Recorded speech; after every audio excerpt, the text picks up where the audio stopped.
Rayuan Pulau Kelapa. Izinkan Bapak Ibu semua saya untuk memulai dengan menyapa. Assalamualaikum warahmatullahi wabarakatuh.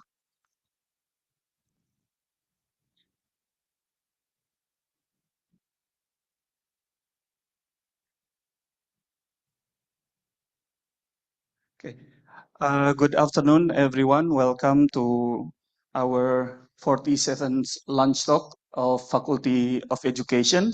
Today, at the beautiful, we hope that it is a beautiful day. We are going to start our 47th lunch talk with theme Financing Education in Indonesia, History, Politics, and the Making of Controversy.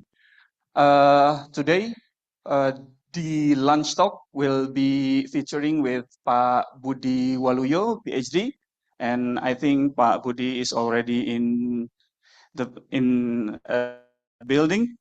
And okay, uh, it's great honor and pleasure for me to be your moderator and guide you throughout the session.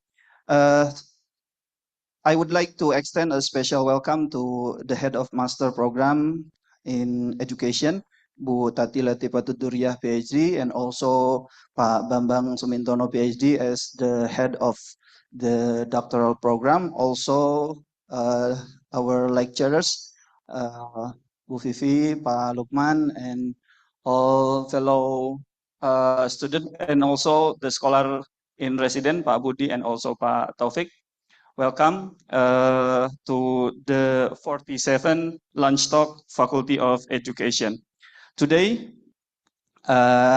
before we delve into the core of discussion, allow me to briefly read out today's agenda.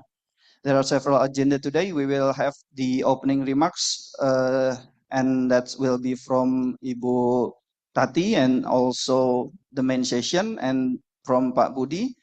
We have the question and answer session. Prepare your notes and write down the question and then ask the question to Pak Budi. And then we have the closing ceremony. To start our event officially, we are honored to invite the head of the Master of Education program, MA in Education program, Bu Tati Latifah Duduriah, PhD, to deliver her opening remarks. The time is yours, please.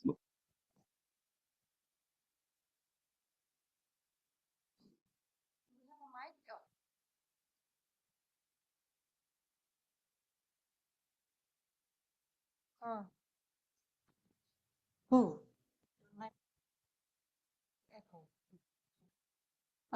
Good afternoon, everyone. Assalamualaikum warahmatullahi wabarakatuh. It's a pleasure to see you all here, even though the front seats are quite empty. For some reason, our students prefer to be, far away in a faraway land. We don't bite you, to be honest. Today is today we have our lunch talk. This is the 47. Can you imagine? We have been doing this for many years, and this is our staple. And we are doing this in every month. And then this month, the conclusion of this month, we have a special speaker. One of us. I mean, he he's been part of Faculty of Education for the last 3 months, and this month will be the conclusion of his residency here. Uh, I'm here on the behalf of the dean, who is currently in Melbourne. She will be back sometime in December. What else? Thank you for all the lecturers who are making the time for today's lunch talk. Dr. Lukman, Dr. Bambang, Dr. Afifa. For some reason, your name was Afifia on the email. So please do something about that. Make correction. And then we have the two fellows for the scholar in resident, one of whom will be the speaker, Dr. Budi Waluyo and of course, Dr. Taufik, who delivered his lunch talk last month. Ya, Pak ya. So today, Dr. Budi is going to talk about something very interesting. I think this is very good, what is it, discourse that he's bringing in the Faculty of Education, because none of us having that kind of background. So it's been nice to hear from his perspective about how to manage, including financing. This is like the bottom line of everything should be finance, but none of us having the fluency of talking about financing education, both at the university level, let alone in education. So he's going to be talking about financing education in Indonesia, history, politics, and the making of controversy. So I'm excited and looking forward to hearing what he's preparing to say today. So without further ado, I'm going to give the opportunity to Dr. Budi to deliver his prepared speech. Thank you so much. Assalamualaikum warahmatullahi wabarakatuh. Waalaikumsalam warahmatullahi wabarakatuh. Thank you, Bu Tati, for Thank you, Mas Ridwan, Okay, for so- moderating for today's lunch talk. Thank you, Bu Tati, for the opening remarks and for your presence, and also for everyone present today. Now we move on to the core of our event, the presentation session today. I am thrilled to we are going to explore the topic of financing education in Indonesia.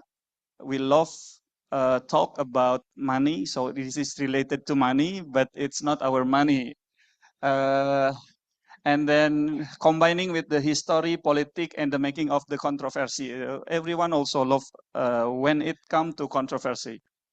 With great pleasure, I will introduce our distinguished speaker, Pak Budi Waluyo, PhD. Please come to the front as I am reading your brief CV.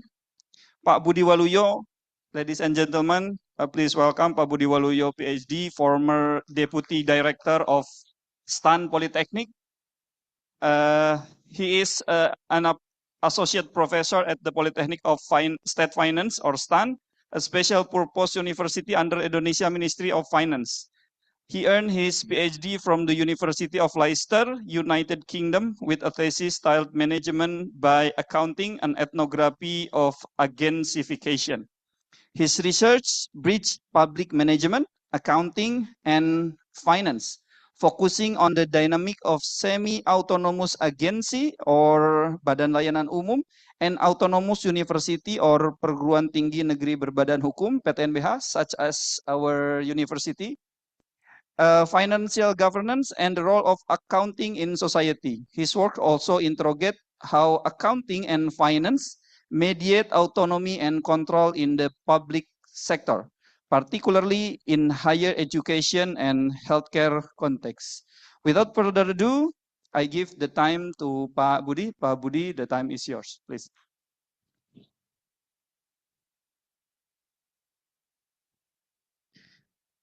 Yes. Thank you, Mas Ridwan, for the generous introduction. Good afternoon, everyone. Assalamualaikum warahmatullahi wabarakatuh. And selamat siang. And this is really surprising for me to stand in front of you talking about finance. I understand that mostly academics in this campus are learning about education.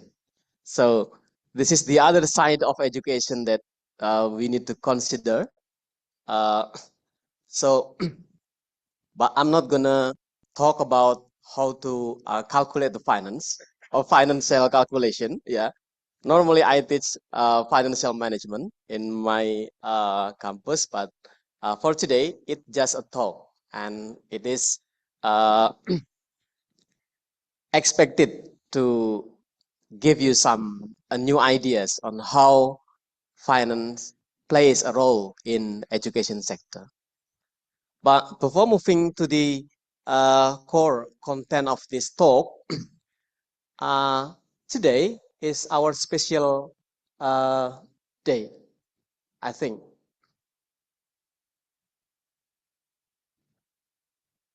Is it teacher day today? Okay. Any of you are teacher? Teacher. I'm not asking lecturer. Teacher. Right hand? Any teacher? How much? Eh, most of them, yeah. I have special gift for teachers. So sending love for teachers. Yeah. So these are unconditional gift for you. So you don't need to ask questions. So this is a pure. Yeah.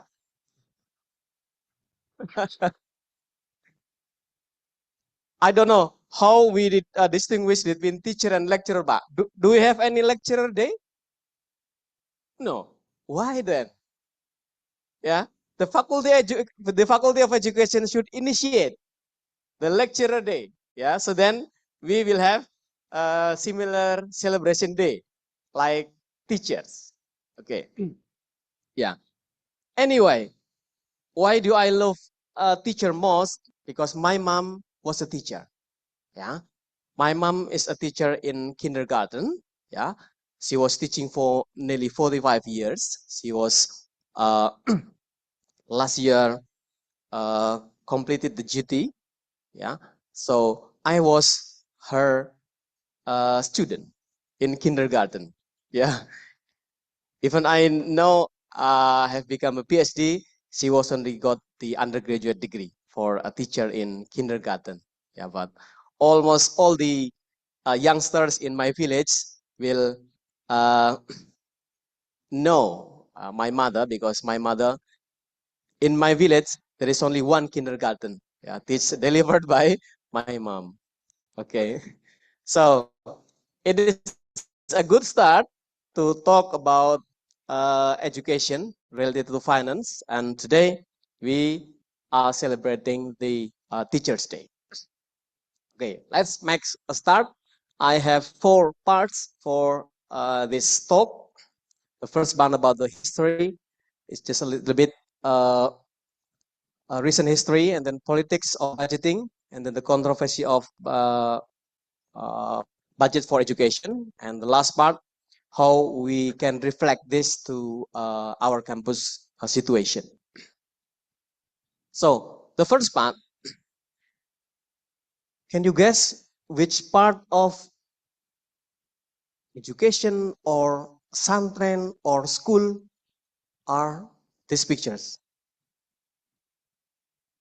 Muhammadiyah?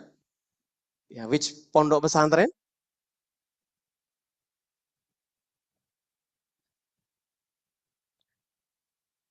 Okay. For the next one, Taman Siswa, yeah, from Ki Hajar Dewantara, yeah, from the 90s, yeah, both of them are for the 90s, yeah. And at this age, at this period, I mean, education was mostly financed by individuals. The contribution from the state is still limited. At that time, we are still approaching or struggling to get our independence. Then there is no budget, almost no budget from the government, or we don't even have government at that time. So it is just run privately by some wealthy individuals or generous individuals from the kiai or the like. Yeah. But then starting from the colonial period, then we got some of newly established education institution by the English government, yeah, by the Netherlands. They firstly established Stovia. I think that is now being Universitas Indonesia, yeah, the first high school in Indonesia. And then after the independence, the government started uh, to give more attention to education, then provide some new stream of funding, yeah, or the new order. At the time, President Suharto provided a impress for developing hundred thousands of primary school. delivered in almost all parts of Indonesia. And this is the recent history that our effort to develop education by governments is not easy, and one of the most outstanding obstacles for us, for the citizen, to deliver education is about funding. So insufficient funding, their commitment to deliver children to school is because of money. So this problem persists up to today. We still have a lot of obstacles on this issue. So the second one is about the politics. We may see that politics in terms of democracy, and then election, and then political party, we may have a distinct perspectives on politics. Yeah. But my point here is that education is closely related to politics. Yeah. Education can't be separated from politics. Yeah. Even in financing, because financing in our state or in every democratic state, financing is a matter of politics. Yeah. So I'm going to start with the planning process. Yeah. In our country, in Indonesia, mostly in other democratic country,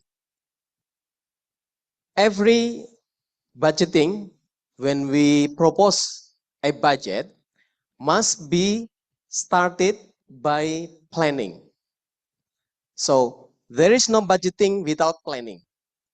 Before you make a budget, the first you need to do is to prepare the planning. Essentially, planning is about what do you want to do? What will you do? What is your program? That must be determined before making or proposing any budget.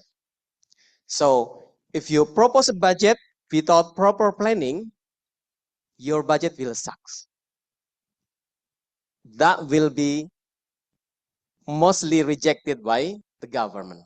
So before making a budget, proposing a budget to the Ministry of Finance, you need to ensure that your planning was developed in accordance with the long-term planning. Yeah. Because the Indonesian government has long-term planning of 20 years. Yeah. And then the 20 years planning will be delivered, will be separated in 5 years of presidency period. Every president will have 5 years of power. That is the 5 years planning. Yeah. Every elected president with her or his ministries will develop their own planning for 5 years of their power. So during their power, what will they do? Yeah. And this 5-year planning will be detailed into annual planning. Yeah. From the 5 years planning, then we create yearly, the annual planning for the government. And this includes planning for central government as well as local governments. And all of them are synchronized by a system. So they are connected each other. Yeah. The planning, the long-term planning set up by the government for 20 years will be connected to the 5 years planning. So 4 times 5 years planning, 20 years. And then the 5 years will be divided into 5 annual planning. Yeah. All of them are connected, interconnected by an online system developed by the Ministry of development planning or BAPENAS. Yeah. Then when your planning is already established, that's the time for you to propose the budget. Yeah, this is the request to the Ministry of Finance. The Ministry of Finance will also develop a macroeconomic policy framework for 5 years, and then every year the Ministry of Finance is responsible to propose the state budget, yeah, annual state budget. It is the same with the local governments. They also develop their general budget policy, and then annually they also develop the local budget. Okay, from that budget we can get allocation, yeah, funding allocation for our institution, yeah, any type of institution, either at the lower level of school, yeah, kindergarten or primary school, senior high school, or even the higher education. Okay, are you following me? Is it too heavy to understand this type of insight? Okay, I'll introduce you to the budget cycle. So this is the budget cycle for all the country. Yeah,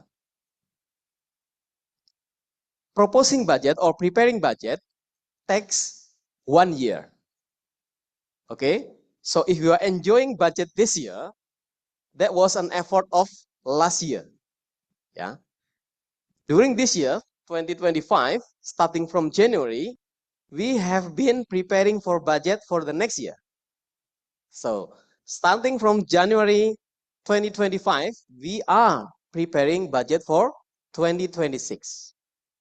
So 1 year before the implementation, we have been preparing, calculating, and then refining, and then asking the documentation and the like for almost 1 year preparing budget. So at this stage, let's say this is November, the budget preparation is now almost completed until the presidential, until the law of budget, because in the Indonesian Constitution, budget will be formulated in a law of budget for 2026, let's say. Yeah. So these are the process of preparing budget for the next year. Yeah. This includes process of political and then administrative. We deal also with the member of parliament. Yeah.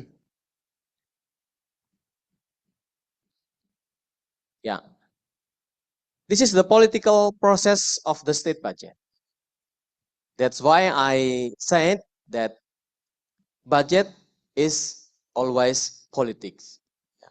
Budget always includes politics, because there is no budget without the approval from the parliament. Yeah. Every government budget should be discussed in the parliament, either at the central government, yeah, with the central parliament, or in every single local governments. They will also discuss their budget or propose their budget to their respective parliaments. Yeah. So they will discuss what is, there are a lot of committees in the House of Representatives or the parliaments. Yeah. And then they will discuss the budget, provide their opinion, and then make a decision at the end to approve or reject, let's say. Yeah. But rejection is not an option, I think. Yeah. In a history, we don't have any experience of a rejected budget by the parliament. Yeah, because the discussion is not only once; it's sometimes 3, 4, 5 times in a year with parliament. So we try to discuss which one. Let's say if we have a dispute between the government and the parliament. Okay. So this is an example for next year. The policy for budget allocation for 2026. So the first part, the part A, is about the short-term strategy, how the government want to maintain economic resilience and protecting the people. And in addition to that, the government already set up a medium strategy. These are 8 priorities set up by President Prabowo. Yeah, and are you happy with these 2 in the circle? That 2 out of 8 are education. Yeah. Number 1 is food security. Number 2 is energy security. Number 3 is free meals. And then education program, health, village development, defense, and then investment and trade. Yeah. I mean, we don't talk about the number. We talk about the number later about the budget allocation. Yeah. But from this, at least we can see that the current government has a priority. Yeah, has put this into priority of, because this is the strategy will lead the rest. I mean, if your program is in the priority, then the budgeting will be priority. But if your program is not listed in these priorities, then we are struggling to reach the budget. Yeah.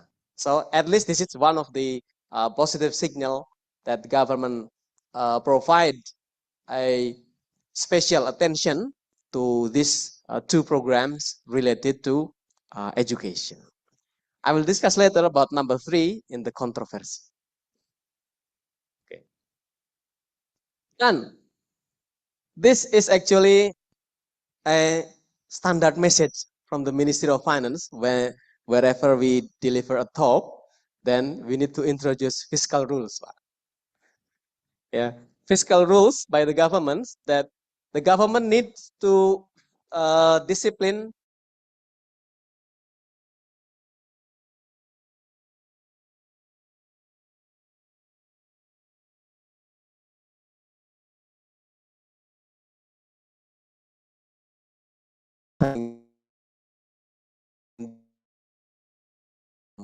GDP.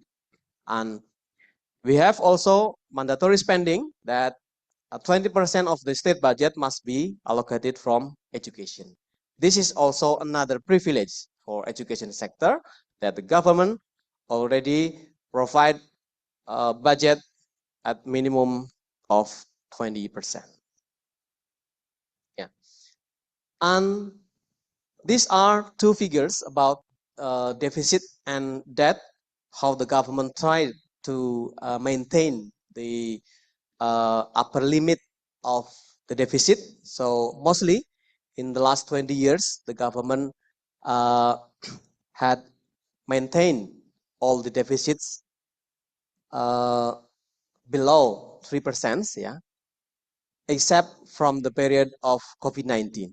So in 2020 and 21, we have more than 3% of deficits, and it is allowed by the law. I mean, at that time, the law that exert maximum 3% deficit was revised, because the government understand that all the government all over the globe, they are facing more deficit, because in the pandemic period, we receive less revenue, but we spend more money because of the new expenses for covering COVID-related costs. Yeah. And for the debt, this is also signaling a good or positive performance of the government budget, that maximum percentage set up by the OECD is 60% of the budget, and now mostly the Indonesian debt is about 40% of the GDP. This is the job of the Minister of Finance, so I'm not gonna deep dive into this. So let's back to the second fiscal rule about mandatory spending.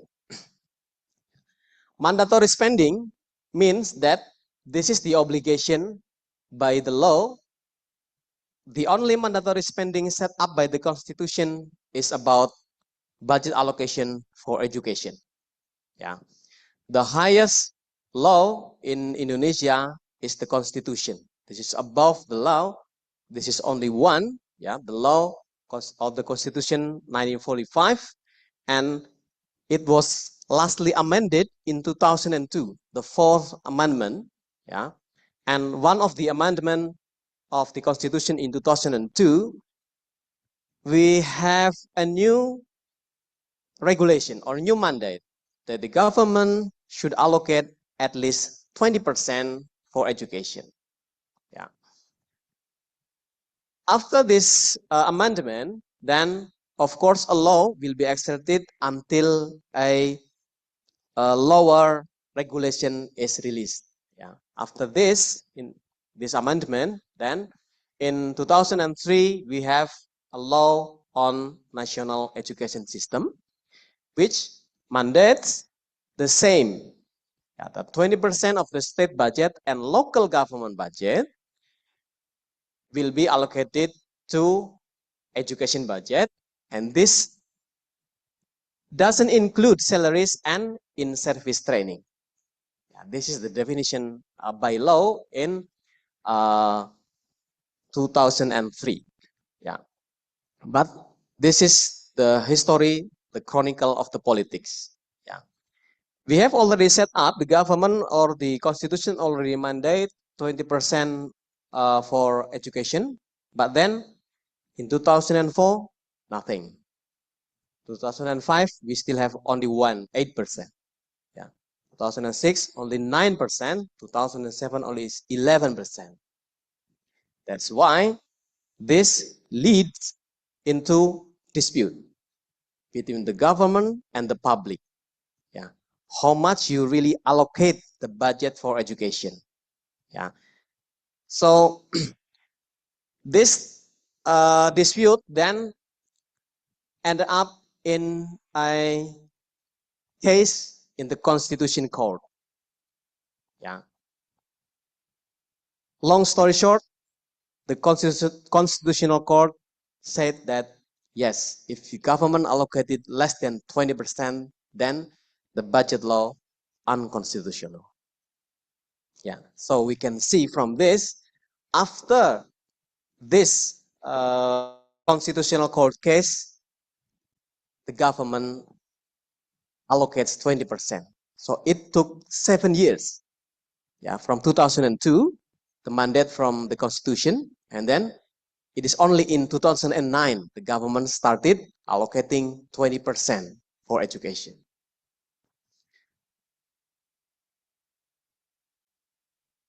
This is the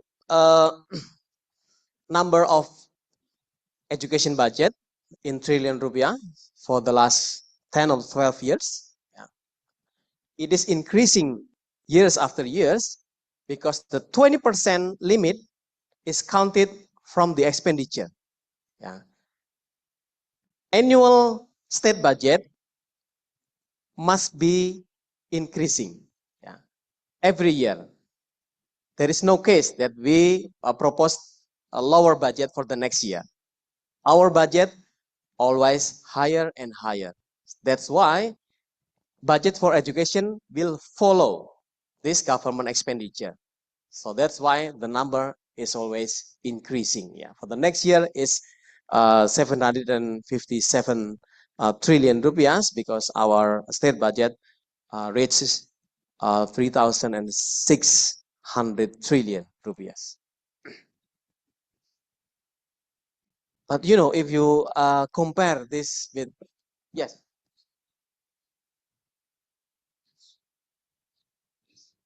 Yes. Every year. Yeah. It is similar to our need. Yeah. Because the government formulate the budget based on the need of development. The need of development is almost unlimited. Yeah. We only count the budget, the state budget for development financed by the state budget. We don't count the money we need to develop this country out of the state budget, because it is impossible for us to depend only on the state budget. Yeah, we need almost 45,000 trillion. Yeah, if we consider we need to develop this toll road, we need to develop this seaport, and then we need to develop this airport and the like. Yeah, we need 10,000 trillion rupiahs. But our budget capacity is only around 3,600 trillion. Yeah, and not all of them for developing, let's say, the big infrastructure. So mostly on average, our capacity to develop infrastructure is about 1,500 trillion each year. So that's why our budget will mostly increase years after years. Yes, the income must be increased as well. Yeah. Yeah. Because in budgeting, in government budget, government budget is different compared to the individual budget. Yeah. For individual budget, I'm asking you, are you making a list of shopping first, or you see your pocket first? Yeah. See the pocket first. Yeah. How much money I have, then I will make a shopping list. Yeah. This is not for budgeting government. Yeah. In government budgeting, we already discussed that we make a planning. Planning is a list of shopping. Yeah. Then after planning, we calculate how much money we have. Yeah. If we are having less money, then our budget will deficit. Yes, our budget in the last 10, 15 years always deficit. Yeah. Because we have more list of shopping, yeah, than our revenue. Yeah, it is your job. Go your government. You have promised to the voters, yeah, that if you elect me, then I will develop this and this. Yeah, that is your job. Yeah, the government to get the money. Okay.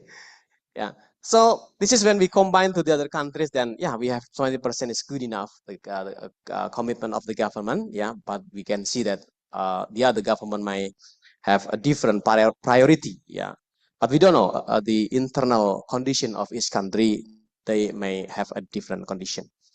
And I'm going to introduce you about the budget types. Yeah, there are 3 budget types of education. Yeah.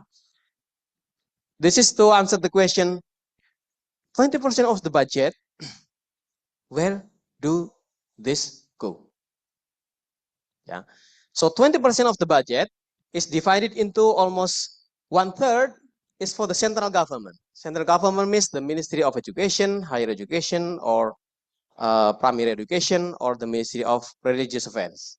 Yeah. So that's the blue one, the central government for the ministries. Yeah. And the red one, almost 2/3 of them will go to the local governments. Yeah. And the newly established, the newly introduced stream of education budget is financing. This is the money managed by the Ministry of Finance via LPDP. So that is a new stream of financing. Okay, these are the distribution. Yeah, the ministries. Ministry of Education, or whatever the new name of these ministries. Yeah, the 3 ministries mainly deliver education service. They will get most funding. Yeah? The blue and red. Sometimes in the past, blue and red is one. Yeah, and then the Ministry of Religious Affairs is the yellow one. Yeah, and this is the amount delivered to the local government. General allocation and special allocation fund. And then we have teacher professional allowance. And then a school operational assistant, yeah, funding. So these are the distribution of the education budget. And for the central ministries, yeah, mostly almost 60% will flow through the Ministry of Education. Yeah, and almost 10% of them is flowing through the Ministry of Religious Affairs, and then the other ministries, yeah, and the other education funds. Yeah, that include, yeah, for the Ministry of Education, they only manage around 14% because almost 64% is delivered to local governments. Yeah, so it is complicated. Yeah, the multiple funding flows for delivering the money, yeah, from the central government, yeah, through the Ministry of Finance, and then through the Ministry of Education, and then through the Ministry of Religious Affairs. Yeah, now Ministry of Education, including Ministry of Higher Education and Ministry of Primary Secondary Education. So the BOS payment, the community contribution, teacher salary, and the like, these are the mechanism of government flowing the funding. Yeah, so we have an earmark and non-earmark. Earmark means that it is already allocated. Yeah. So the earmark, let's say we have a BOS transfer, yeah, the school operational assistant grant, and then the teacher professional allowance, and then also for the infrastructure development for the schools. Yeah, and all these budgets go to the local governments. So there is nothing to do with the ministries. Yeah, they only develop the policies. Okay, but the operational of this budget are managed by the local governments. Yeah, we have a review about the budget. Yeah, that the lower province, smaller province will allocate more budget for education. Yeah, this is the analysis by the World Bank, and also we have a good indicator of efficiency, providing incentives, and then a good or better budgeting. Yeah, better information providers, and then the teacher pays. Yeah. Then I also get this one. This is also the analysis from the World Bank that after the teacher certification program, yeah, the World Bank analyzes the impact or the result of this salary increase. Yeah, all of you teachers, you have got the double salary from the certification. Yeah, and yeah, this is the one of the challenges, yeah, to improve the learning outcomes. Okay, so the next part is about the controversy. Yeah, in 2024, we had a controversy about a tuition fee. It was in January to 2024. Yeah, at the time of Pak Nadiem, he released a decree on tuition fee that sparked debates among the students because the increasing tuition fee is expected to influence the life of the students. So, in short, the decree was cancelled by President Jokowi at that time because it sparks the public debates and controversies, yeah, the tuition fees. And I was included to provide an answer for this controversy. Yeah, I argued that that's because the government provided a matrix for performance metrics for the state universities. That's why they are encouraged, or they will, yeah, in nature increase their tuition fee because they are relying on this performance metrics. Yeah, the KPI.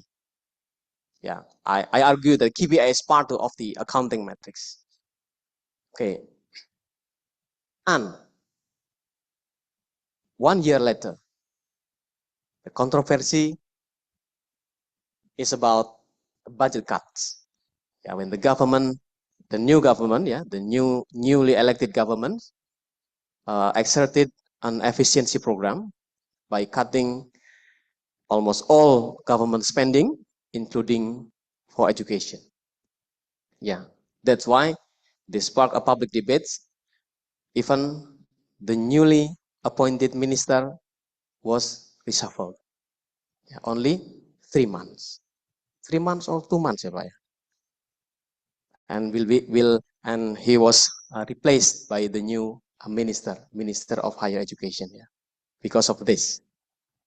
And I also provide an insight for this.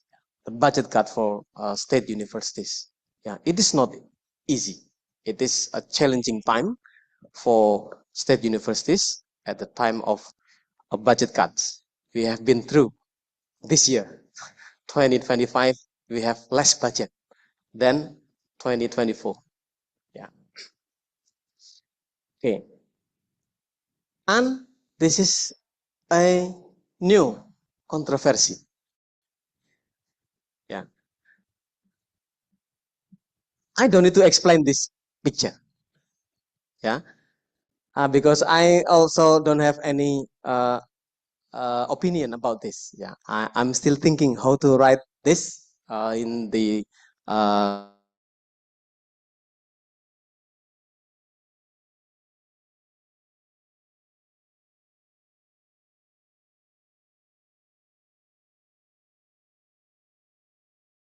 any controversy with the case of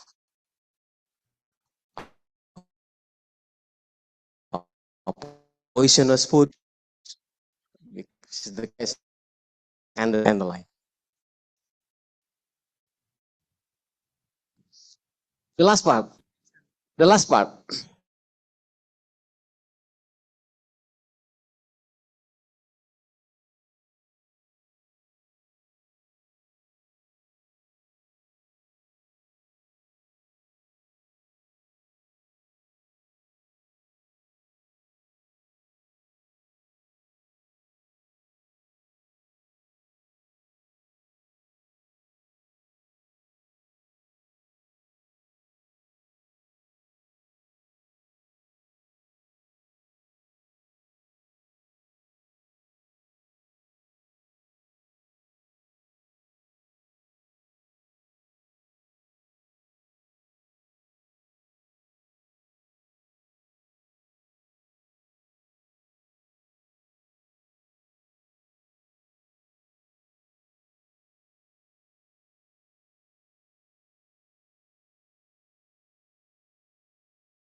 Before we start the question and answer, I would invite the lecturers. Probably there are some of you would like to give a response to Pak Budi presentation. No?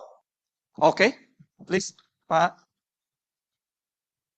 Okay, thank you, Pak Ridwan. Right, so Pak Budi, thank you very much for the presentation. So it's very nice, and then remind me with some research that I've done. Okay, the first one is about when the Ministry of Education have bigger budget, sometimes they don't know how to spend wisely in terms of development of the education sector in our country. So I take one example regarding international standard school, right? So it's complete what you call a failure of the project.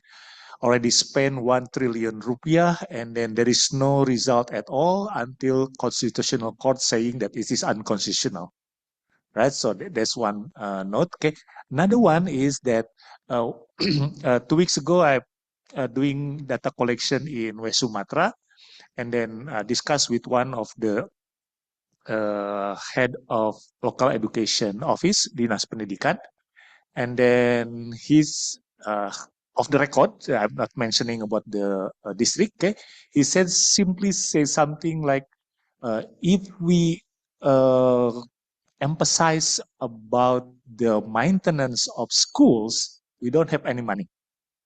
But if we request new building, so we can support.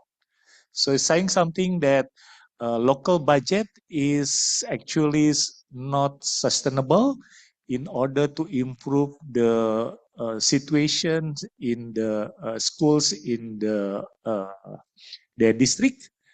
But they want a new school because they, what we call is, they got some, many purpose got it because, showing about the achievement, showing about the statistic, also showing about the popularity, right?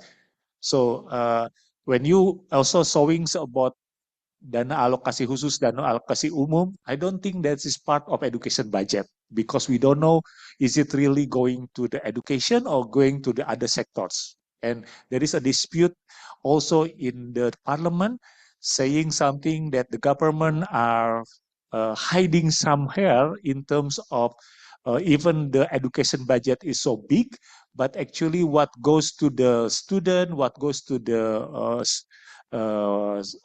teachers is not as big as already stated in the total budget for education. And then you compare between students who are going to the primary school or secondary school or to the university, and then students who go to the pendidikan kedinasan like Akademi Militer or STAN, the number is completely very staggering. For example, 1 to 1,000 sometimes the difference, right? So that's my comment. Thank you. Thank you, Bambang. Any comment, Pak Budi?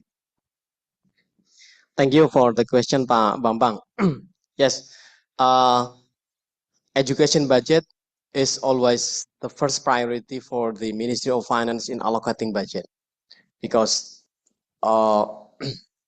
this is the only budget mandated by the Constitution. No other budget is mandated by the Constitution. So the other budget comes with a proposal or deal, but for the education budget, the ministry has set up the number, and then we just distribute the task of delivering this budget. So let's say for the local governments, why do the budget for maintenance is harder to get than the budget for developing new building? I think that local governments, some of them, are heavily rely on metrics of achievement. I mean, if you only maintain your building, there is no additional students. This is actually the danger of budgeting. Danger of budgeting. Yes, because every single local government leaders, they want the achievement. If I give you the budget, then what is the performance will be better. What is the, I would say, the metrics, yeah, the achievement, yeah, what can we achieve with this, yeah. Building maintenance has no effect to the number of the students because yes, this is the existing school, yeah. You manage the same students, the same teachers, the same facilities, but to improve them, we need money for maintenance. But if you develop a new building, a new school, then the governor or the mayor will get an appreciation that yes, in your power or during your power, you develop this number of schools, this new number of buildings, new number of roads, hospitals, seaport, airport, and the like. So this is the danger of budgeting. But then, because the budgeting process is mostly bottom up, I mean, that's based on the proposal from the local government to the minister. Budgeting is not a top down that I give you this money and then it's up to you how to use this. No, it's based on their proposal. So that's why mostly local government prefer to propose budget for developing a new school or new building because they will get this achievement. Yeah, the metrics, the numbers will belong to them. Yeah, instead of just maintaining the existing facilities. Yeah, and then the second one about the budget, the total budget for education that is not really actual, not actually not have an impact, yeah, directly to the delivery of education. You know, 20% is budget, Pak. Budget is the list of shopping. Yeah. But the actual money you spend, is that similar with your budget? Never. No. Never. I will say never. Yeah. Yeah. Yeah. Mostly 20% of education budget is only spent 16%. Yeah. Because we never spend all of the budget. Don't imagine that the money is already collected. Yeah. Budget, when the government or the Ministry of Finance set up the budget, the revenue is not collected. Yeah. So it is an iterative process during the particular budget year that in January we have less money, we have more budget, then we use the money from last year if we have. Yeah. But then from the beginning of the year we set up the budget deficit. Yeah. But at the end, sometimes it's not deficit because we earn more. Let's say the taxmen collect more money. Yeah. But then the ministries, the job of the ministries, they don't need to collect money. Your job is to spend the money. Yeah. But they never spend all the money. That's the problem. Yeah. What is the reason? They don't spend all the budget. Because bad planning. Bad planning. Yes. Because they make a planning just for the purpose of getting the budget. But once the budget earned, once they got the budget, then they just confused. How do I spend this money? How to spend all of the money? Yeah. Because spending money always include risk. Yeah. If you are not really understand about how to spend the state money, you will go to jail. Yeah, because miss procedures. Because you don't understand the procedures. Yeah. we have a lot of cases about this one. They will take a lot of consideration to spend the money because the government money is a hot money. Yeah, it is not your parents' money. We can easily spend whatever our desire. But the state money, you need to be careful, very, very careful. Yeah, I say, if you manage money, then one of your leg is in jail. Yeah, I believe that. I manage, money in Stanford for 7 years. I said that half of my leg is in jail if I don't really careful taking care of this money. Then it is just matter of time. I will go to jail. Yeah, because sometimes I don't know the invoice. I don't check them carefully. Then I lost one of them. It is a fake invoice. I pay. Yeah, that's why. That's one of the problem. Actually, how to better spending. Yeah, better spending start from better planning. If you plan well, you will spend well. Okay, thank you, Pak Budi. Thank you also, Pak Bambang. I would like to invite some of the student participant to asking question. There are 3 of you. Let's see one by one, Pak Budi, or we collect them all. Okay, let's one by one start from the upper position. Please. Don't forget to mention your names and your class.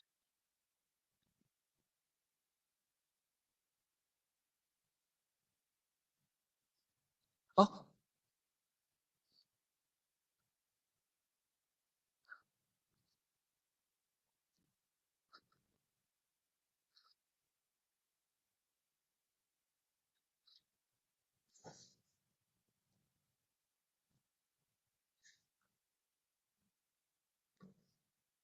Okay, thank you for this opportunity. My name is Chut Nurasana from batch 5, MA. I would like to ask you, Pak Budi. I think I ever saw you on YouTube about preferring scholarship and IELTS. Okay, well, as we know, due to efficiency policies, has been a direct impact on our university. For example, in my batch, we received different scholarship categories compared to the previous batch. However, because there was additional funding for education from the government through the return of confiscated corruption funds to the state treasury, as mentioned by the president. So my question is, will my friends have opportunity to receive an equal change for a full scholarship? Thank you.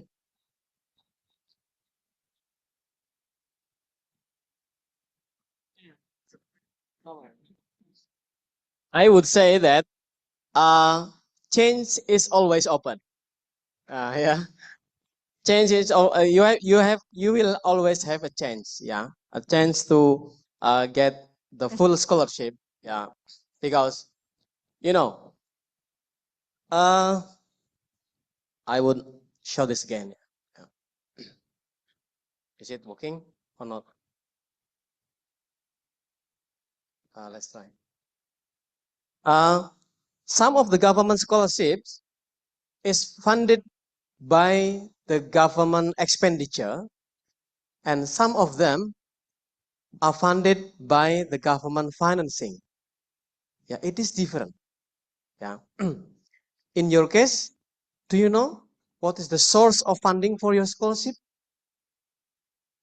From the expenditure, from the ministry, or from the LPDP? Your scholarship from LPDP, from the money managed by LPDP, or the money managed by the Ministry of Religious Affairs? From the MORA?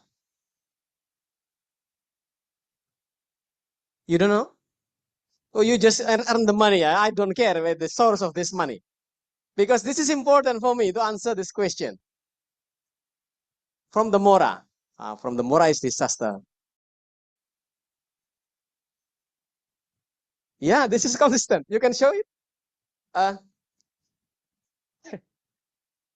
Yeah, because I said earlier. Yeah. This one, I already told you. Yeah.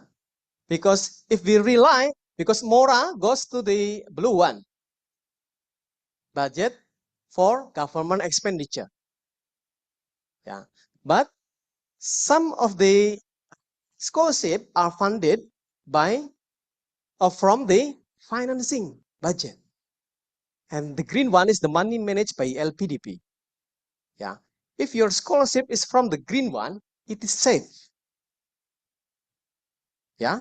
Because it doesn't affected, it is not affected by efficiency. Yeah. Financing, there is nothing to do with efficiency in financing. Yeah. Because we manage this using this mechanism. Yeah.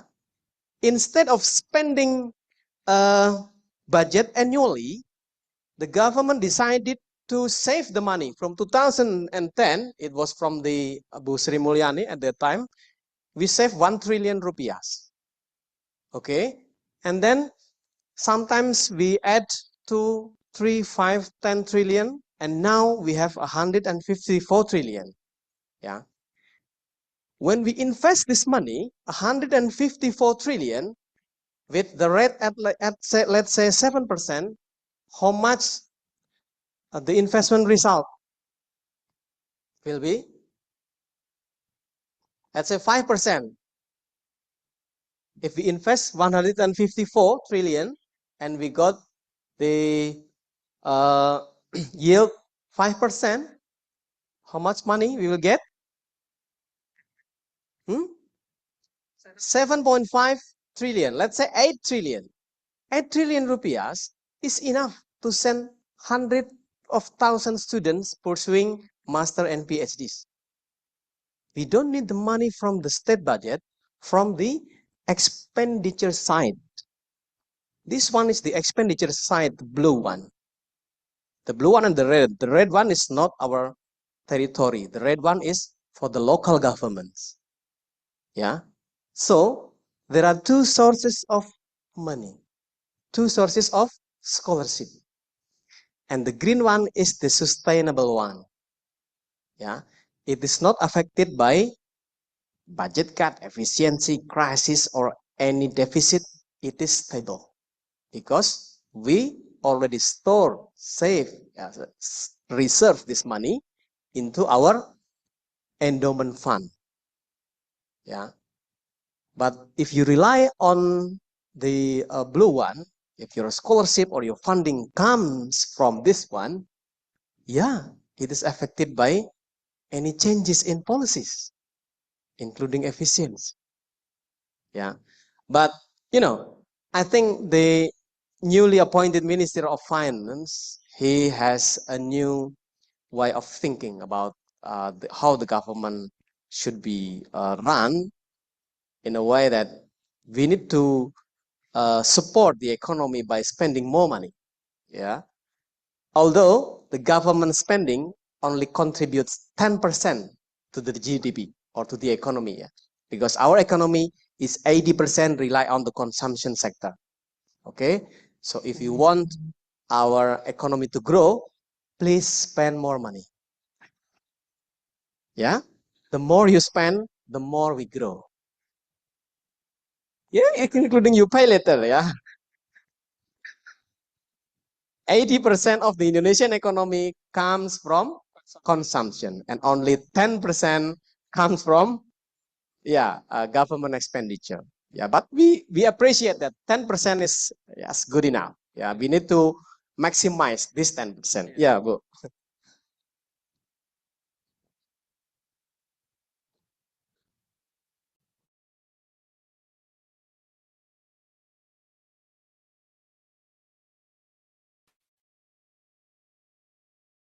This one?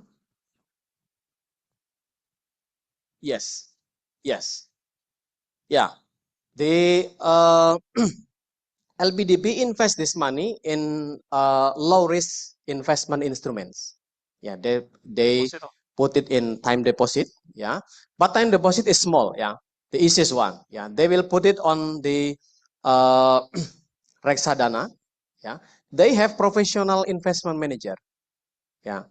And the director of money management in funding management in LPDP was from a professional from a bank, because it is, the size is like a bank, 154 trillion, and managing this big money. Yeah, so they got, I think, around 9 trillion now, yeah, every year, and it is enough, yeah. So the 154 will be lasting forever, because we don't use this money. We only use from the result of the investment. Okay, so they have a combination of portfolio, including time deposit and then the Reksadana, and then they also took some of the government bonds, yeah, the Surat Berharga Negara and the like, yeah, and they invest both in Sharia and conventional sector. So if you got the LPDB scholarship, you can choose which money you want to get, yeah. Yes, serious. I was the LPDB recipient, yeah, at that time when I was awarded, and then I had to make a choice, yeah, in the web, that I want the Syariah money or I want the conventional money. Yeah, yeah, because some people don't want to be funded from the conventional money. Yeah. Okay, thank you, Pak Budi, and thank you for the question. Let's raise the second question. I think we have to honor our senior. Here, Pak Afan, our seniors. I hope there are still time for Ains to ask the third question. Please. Yeah, thank you, Pak Ridwan, Pak Budi. My name is Afan. I'm a PhD student here in Faculty of Education. And I'm also a lecturer in a private university in South Sulawesi. My question is about higher education development and funding, especially private higher education where I reside. As we heard the news this year, the funding of next year's budgeting plan on research and higher education, including scholarship, will be focused on STEM. I heard 80% or maybe all of them STEM and STEM adjacent field, like the social science and humanities that support STEM. While I am in a STEM university, engineering, but my field is actually from social science and humanities. I'm from education in language education. So this speaks for all of my colleagues here. What would you have what can you explain about the budgeting on the scale of undergraduate student scholarship, master's and PhD scholarship for lecturers, and other supporting financing like dissertation, thesis, support scholarship, that I think this year the Ministry of Higher Education opened opportunity for dissertation funding. Beside the full scholarship, do you think this form will change in next year's financing, considering the STEM direction of our president's policy? I think that's all. Thank you very much. Thank you, Pak Afan. Thank you for the question, Pak Afan. So, yes, the president has said that 80% of the education funding must go to the STEM sectors. Yeah. Yeah, I was surprised by this announcement actually, but then I was trying to find out what's the reason behind, because they said we already lack of expertise, yeah, for the STEM, and STEM is regarded as the driver of development. Yeah, that's why the scholarship for LPDP and the similar scholarship using the expenditure will be allocated to the STEM. Yeah, but don't worry, it is not necessarily meaning that all of them are pure STEM. Yeah, you already mentioned it also includes the social science supporting STEM. Yeah. Let's say in the Faculty of Education, if we have a technology of education, it is considered STEM. Yeah, because includes technology. Yeah. Let's say in my field, accounting is social science, but when we consider accounting information system is STEM. Yeah. That's why this is the time for considering which area of the social science can support this STEM related fields. Yeah, because it is impossible to allocate all the 80% to pure STEM. Yeah, how to combine, let's say, education with mathematics? Any program? Let's say education with technology, we can connect this education education technology, and then with engineering. Do you have any program? Engineering education. Yeah, engineering education. And then with the science, biotechnology education, let's say.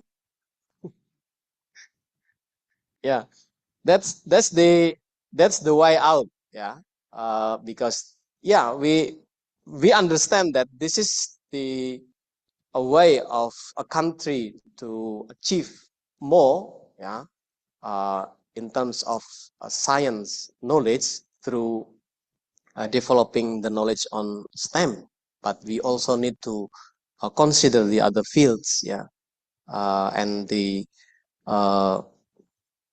solution is to include, yeah, or embed the social science into STEM. Yeah, so this is the challenge for social scientists today. Thank you. Thank you, Pak Budi. And we still have 5 minutes, so I give the 5 minutes for the last question. Okay. Thank you very much, Pak Budi, for your presentation. My name is Anza from Batch 5, MA in Education. Just wonder, I always believe that higher education is a public good. And in this era, we have semi-autonomous higher education or PTNBH. Where did this idea come from, Pak? Where when we have like universities are trying to seek money, and yeah, it means that we are demanding like more activities in the university itself. Historically, when it is initially conducted and why? Thank you. Please. Okay, thank you, Amza, for the short and sharp question. Yeah, about the arrangement of university in terms of autonomy. Yeah, we have a semi-autonomous university, or in Indonesia we call this as a PTN BLU. Yeah, and we have a fully autonomous universities. We call this as a PTN BH. Yeah, so the concept of funding the university, yeah, because I reside in an Islamic university, I learned literature on the history of Islamic university. I found that one of the oldest university is Al-Qarawiyyin University in Morocco, yeah, and that university was funded by Waqf, yeah, the endowment fund, similar to endowment fund. The founder, Fatima, the founder got a lot of treasure from from her parents, and then manage this money, and then don't spend all of these assets, don't sell these assets, but then you use this asset to generate more money. Let's say the building, the land, you can rent the building, you can rent the land, you use the building to trade, to build a shop and the like. So this generate money. So from this case, I believe that from the very first history of Islamic universities, they understand that they don't rely to the government budget. None of them are relying on the government budget. They try to fund themselves, using the Waqf, or we call this in Western countries endowment fund now. It was started by the Islamic University, the Al-Qarawiyyin, using the Waqf fund mechanism. So using this assets, money, building, land, and so on, to generate more money, to do your activities, to that contributes to revenue collection. So it was a pioneer, I think, the way we provide funding to the universities, set up by one of the oldest Islamic university. They don't rely to the existing government or the colonizing government. No. Al-Qarawiyyin,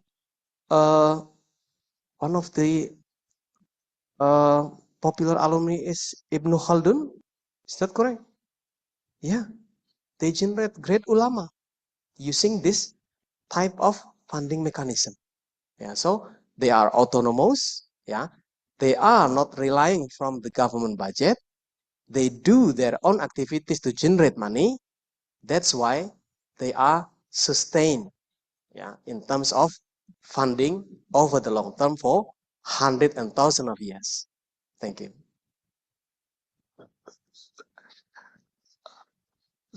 On Zoom. Is there any question on Zoom? Okay. Let's read it from Ahmad Nurholis. This will be our last question. One question from me. Despite of financing education sector that reached 20% from APBN, if Pak Budi think this is the ideal allocation budget, why so much higher education institution emerge in this country? I mean, in terms of number, we have a lot of universities, regardless they are public or private university. How do you see this phenomenon? Do you think this is because we are still lack of providing the space for students getting their higher education, or what? Okay. Thank you, Ahmad, for the question. Now we have more than 4,500 universities. I mean, higher education institutions in this country. Compared to Malaysia, Malaysia only has 500, Pak? 506. Okay, we have 4,500 universities or higher educations. And every year, 4 million graduate from the high school, and only 2 million of them attend the universities. And that's all the capacity of our public and private universities, or our public and private higher educations. So from this, we can see the problem that our higher education is more in number, but less in capacity. The number of students. We will find Australia has only 40. 40 universities. We have, all the countries. The public universities only 40. We have 4,500. 500, because a small, yeah, I would say unmanaged. Yeah, I mean a small, many small universities unmanaged.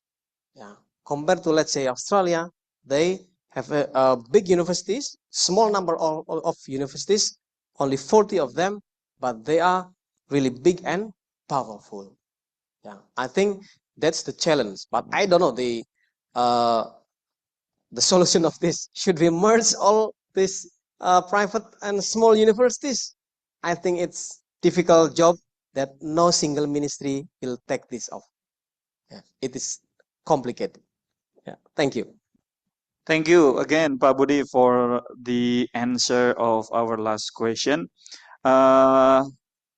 We are going to move to almost closing the session. Okay. Okay. Before we end our session, there are a presentation by Estudia. Pak Sufyan, is it ready?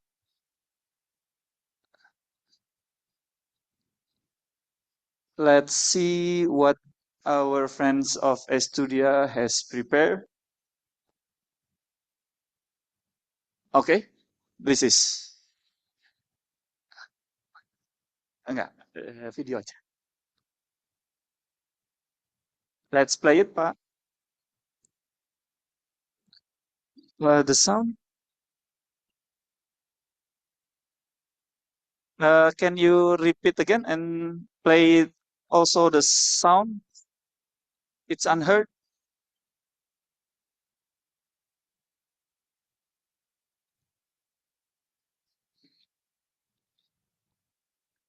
It's for all of you.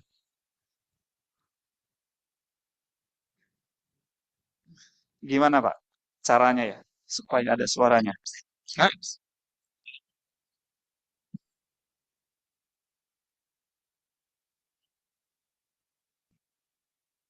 Assalamualaikum warahmatullahi wabarakatuh. To manage application. So even though PhD comes with a lot of pressure and anxiety, I end up cutting my phone. Even though my body is not there, even though we have to stay up late, end up on the ice. Happy Teacher's Day. Happy Teacher's Day. Happy Teacher's Day. Happy Teacher's Day. Happy Teacher's Day. Selamat Hari Guru. Wish you all happiness, health, peace, and blessing. Thank you for guiding us with your passion and kindness. Thank you so much for sharing your knowledge with us and mentoring us to become a better version of ourselves. We appreciate you and we love you so much. And thank you to all teachers for their support and assistance in helping us to become better day by day. It has been an honor to get to learn so many things from you. We truly appreciate your dedications and knowledge that you share with us. Thank you for your sincerity. Thank you for inspiring us, educating us, and share your knowledge and advice to us. Thank you for your dedication, wisdom, and guidance that continue to inspire us. On this special day, we want to thank you for your time, dedication, and commitment in guiding us to become better experts and individuals in our academic endeavor. Thank you. Thank you for all the gifts that we are capable. So thank you to all teachers who can teach us, give our feedback to be a better person in the future. Thank you so much for the patience in guiding us into the right path. Thank you for shaping my journey with your wisdom, patience, and genuine love for teaching. Your dedication inspires me every day to become a better learner and a future educator. I am truly grateful for your guidance and the light you bring into our lives. Thank you so much for your dedication, and I hope you're always healthy and happy. May the healthy and continue to illuminate the future of education. We hope you all have a healthy and prosperous life Amin. and bring inspiration to all future generations. Amin ya rabbal alamin. My God will always keep you in safe, protect you, and give you prosperity and also your well-being. May Allah grant your wishes, and bless you always. Our teachers so much.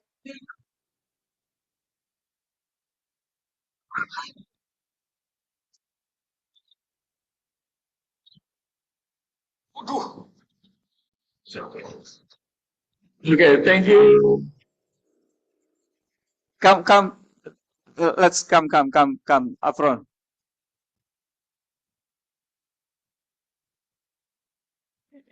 Yeah, there's a present from bukan ulang tahun, Mas. Nggak apa-apa, nggak usah dikasih HP. Bukan ulang tahun.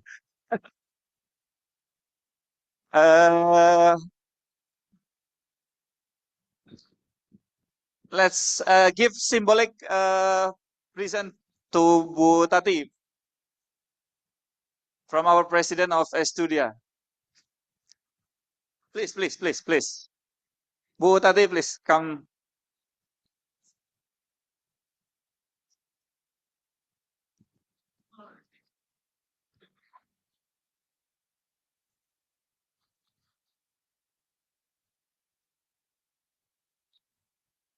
Please, Pak Taufik, Pak Budi, please. I will set aside. I'm not the teacher. I'm not lectures. So, Papa, let me take the picture. Okay.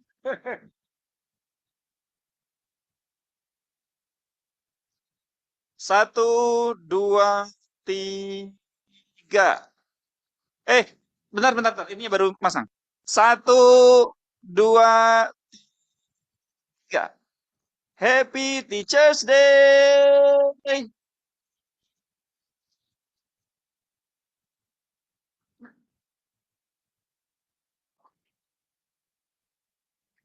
Terima kasih.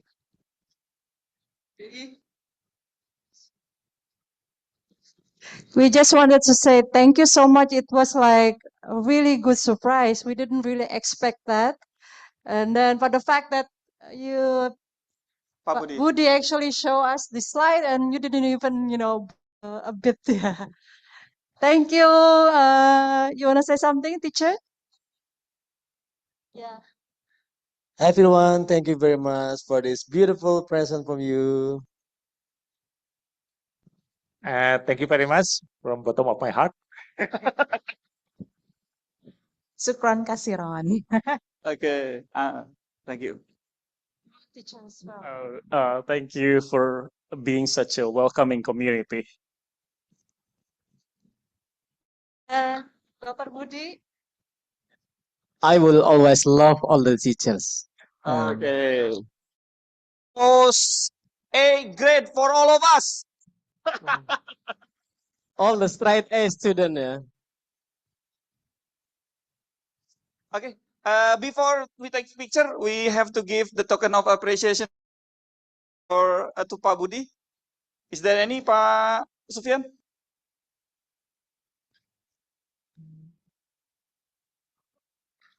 Oh. And Bu Tati, please give the token of appreciation.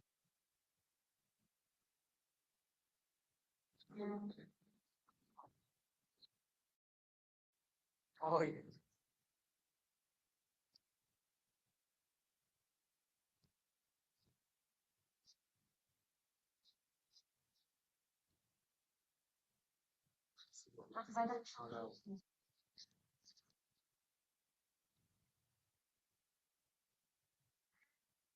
Tahu ya Pak, sama. Di unboxing dulu.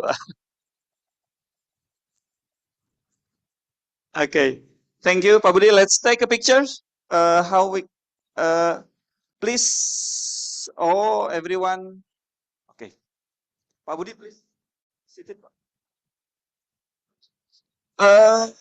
Everyone who sit in the back, can you move up front, please? So the picture will be, you will be seen in the picture. This is for the taking picture purpose only. Please come down up front. I will be sit behind Pak Lukman.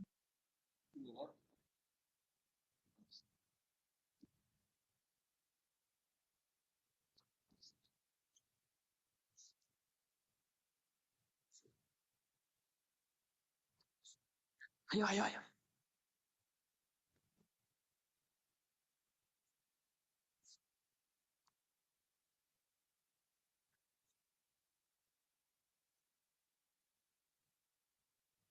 Anza, you're not seen.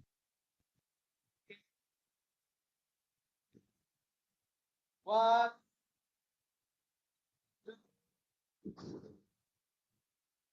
two, three. 1, 2, 3. Bayu.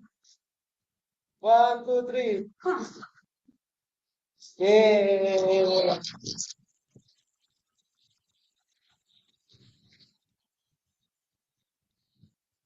Okay.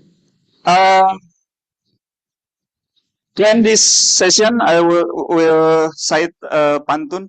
Ahead of us, there is fence. To overcome, we need find a way. Today, we learn more about finance. Thank you and goodbye. Assalamualaikum warahmatullahi wabarakatuh.